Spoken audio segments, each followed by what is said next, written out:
Oh look, the poor cousin finally showed up. My cousin Diana sneered, her diamond bracelet catching the light as she raised her champagne glass. Driving that same old Toyota, I see. The annual Hamilton family reunion was in full swing at Uncle Richard's mansion. All around me, my successful cousins flaunted their wealth, doctors, lawyers, and executives, each more eager than the last to remind me of my place in the family hierarchy. I adjusted my simple black blazer, bought from a department store according to their assumptions, but actually custom-made in Milan. Hello, Diana. Congratulations on your promotion to VP. She preened. Junior VP of Marketing at Hamilton Industries. Daddy says I'll make full VP by next year. She glanced at my outfit with mock concern. You know, if you ever need career advice. If she only knew that I owned 47% of Hamilton Industries through a complex web of shell companies and investment firms. But that wasn't public knowledge yet. Alexandra. Uncle Richard boomed, approaching with his son Bradley. Still working at that. What was it again? Investment consulting, I replied quietly. What they thought was a small consulting firm was actually Pierce Global Investments, one of the largest private equity firms in the country. But they'd never bothered to Google me or my company. Bradley smirked, running a hand through his expertly styled hair. Must be tough watching all of us succeed while you're still consulting. He emphasized the word like it was a disease. I smiled, thinking of the merger documents sitting in my briefcase. Hamilton Industries was trying to acquire Tech Solutions, a deal that would save their failing company. What they didn't know was that I'd bought controlling interest in Tech Solutions 6 months ago. How's the merger going? I asked innocently. I heard there were some complications. Uncle Richard's smile faltered slightly. Just minor details. Everything will be finalized tomorrow morning. Really? I sipped my champagne. I heard the major stakeholder hasn't signed off yet. Bradley waved his hand dismissively. Some anonymous investor. Daddy's lawyers will handle it. Nobody says no to Hamilton Industries. My phone buzzed, a message from my executive team. Tech Solutions board ready for tomorrow. All documents prepared for your signature. Speaking of business, Diana chimed in, we're all heading to the Hamptons next weekend on the family jet. But don't worry, Alexandra, we know you're busy consulting. The family jet they thought belonged to Uncle Richard had actually been mine for the past year. I'd bought it when Hamilton Industries had to liquidate assets to stay afloat. They were just leasing it back through one of my subsidiaries. Aunt Margaret joined our group, dripping in jewelry. Alexandra, dear, you're welcome to help the catering staff if you're uncomfortable out here. We know large gatherings can be overwhelming for those not used to our circle. I thought about the Forbes article sitting in my inbox, waiting to be published, Alexandra Pierce, the silent queen of Wall Street. The piece detailed my rise to becoming one of the youngest billionaires in America, all while my family remained blissfully unaware. Thank you, Aunt Margaret, but I'm fine here. I checked my watch, an understated piece that cost more than their monthly country club dues. Although I should leave soon. I have an early meeting tomorrow. Oh. Bradley laughed. Another exciting day of consulting? Something like that, I smiled. Actually, it's about a merger. Uncle Richard's head snapped up. Merger? Yes, I gathered my things. A rather important one from what I hear. Someone needs to sign some papers. As I walked toward my old Toyota, actually an elaborate disguise for my driver, I heard Diana call out, "Don't forget your place, cousin dear. Not everyone can be a Hamilton success story." I turned back one last time. We'll see about that tomorrow, won't we? They had no idea that in less than 12 hours, their entire understanding of success and family was about to change dramatically. The next morning, I arrived at Hamilton Industries headquarters an hour early. Not through the main entrance where my cousins would strut in, but through the private elevator to the executive boardroom. My team had already prepared everything. Miss Pierce, my assistant Sarah greeted me. The Hamilton family is gathering in the lobby. Mr. Richard Hamilton appears agitated. I smiled, settling into the chair at the head of the table. I imagine he is. Has he figured out why his lawyers couldn't reach the mysterious owner of Tech Solutions? No, Sarah smirked. They spent all night trying to contact Pierce Global Investments. Apparently, they don't have your private number. I opened my laptop, reviewing the real numbers behind Hamilton Industries' Numbers my uncle had been hiding from his board. Without this merger, they'd be bankrupt within 6 months. All their mansions, jets, and social status built on a foundation of debt and delusion. At exactly 9 a.m., the boardroom doors opened. Uncle Richard burst in, followed by Bradley and Diana, all three freezing mid-step when they saw me. "Alexandra." Uncle Richard sputtered. What are you doing here? This is a private meeting." "Is it?" I replied calmly. "I thought this was the Tech Solutions merger meeting. I'm right where I belong." Bradley laughed nervously. "This is ridiculous. Security." "They work for me now," I said softly. "Well, technically they always did. Titan Security Services is a subsidiary of Pierce Global Investments."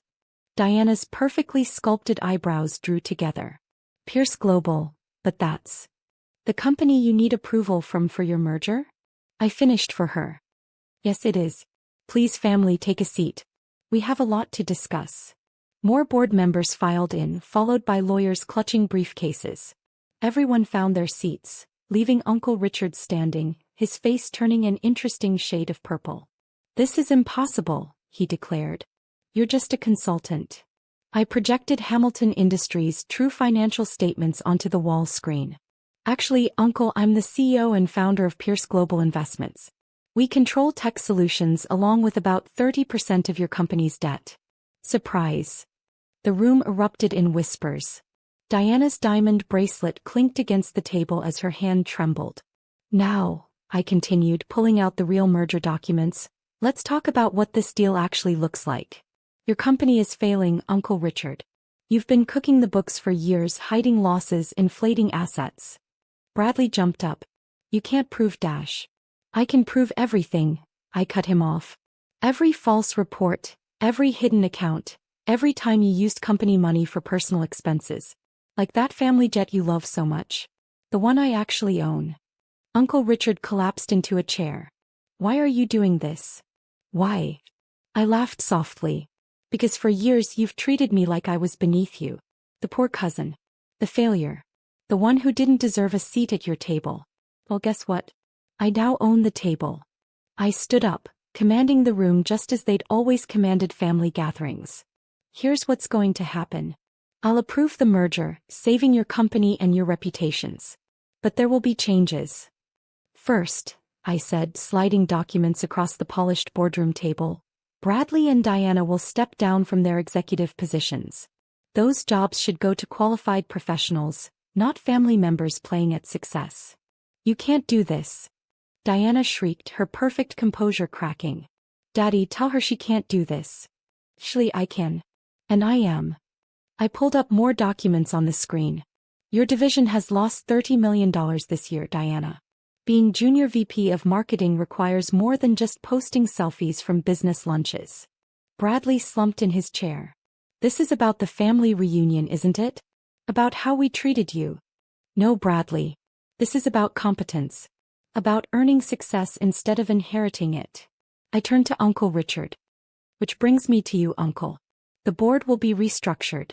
You'll remain as chairman but with significantly reduced power. And the first order of business." I smiled. "Full financial transparency." The color drained from his face. "You'd destroy your own family?" "Destroy." I raised an eyebrow. "I'm saving this company. Your pride and mismanagement nearly destroyed it. Those country club memberships, private schools, and summer homes you've all been flaunting? They were built on corporate fraud and nepotism."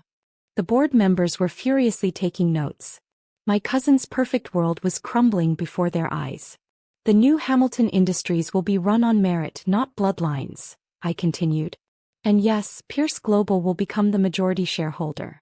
Consider it poetic justice. The poor cousin now owns the family empire." Diana burst into tears, her mascara running. "But what are we supposed to do? We don't know how to work." I finished for her. "Don't worry, cousin dear. I'm not completely heartless. You'll both be offered entry-level positions if you want them. Real jobs with real responsibilities. Time to earn your place." Uncle Richard finally found his voice.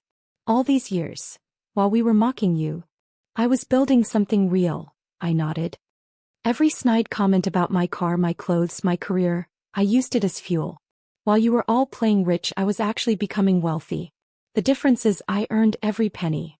I stood up, straightening my Chanel suit, the one they'd probably assumed was a knockoff. The merger will proceed, saving hundreds of jobs. Hamilton Industries will survive, but under new leadership. My leadership. And the family? Bradley asked quietly. We'll learn some valuable lessons about judging people. I gathered my things. Starting with next month's family reunion. It's being moved to my estate. I think it's time you all saw how the poor cousin really lives. As my shell-shocked family filed out of the boardroom, Diana paused at the door. I don't understand. Why didn't you tell us? All these years. Would you have believed me? I asked. Or would you have tried to use me like you use everything else? The next morning, as headlines announced the merger and my true identity, my phone buzzed with messages from family members who'd suddenly discovered my worth. I ignored them all, focusing instead on the changes ahead. A week later, I watched from my office as Bradley cleaned out his desk, Diana turned in her company car, and Uncle Richard faced his first board meeting as a diminished chairman. The whispers in the hallways weren't about the poor cousin anymore. They were about the brilliant CEO who'd orchestrated the greatest corporate takeover their family had ever seen. At the next family reunion held in my 30,000 square foot estate, I watched my relatives arrive in their now leased luxury cars, wearing their suddenly subdued designer clothes. As they entered my home, larger than Uncle Richard's mansion, their eyes wide at the obvious display of true wealth, I smiled. Welcome, family, I announced from the grand staircase. Shall we begin again? This time without assumptions about who belongs where. Sometimes the best revenge isn't just proving people wrong. It's becoming so undeniably right that they have to live with the knowledge of their mistake every single day. They'd called me the poor cousin, never realizing they were the ones who'd been poor all along, poor in judgment, in character, and in understanding what real success looks like. And now they worked for me.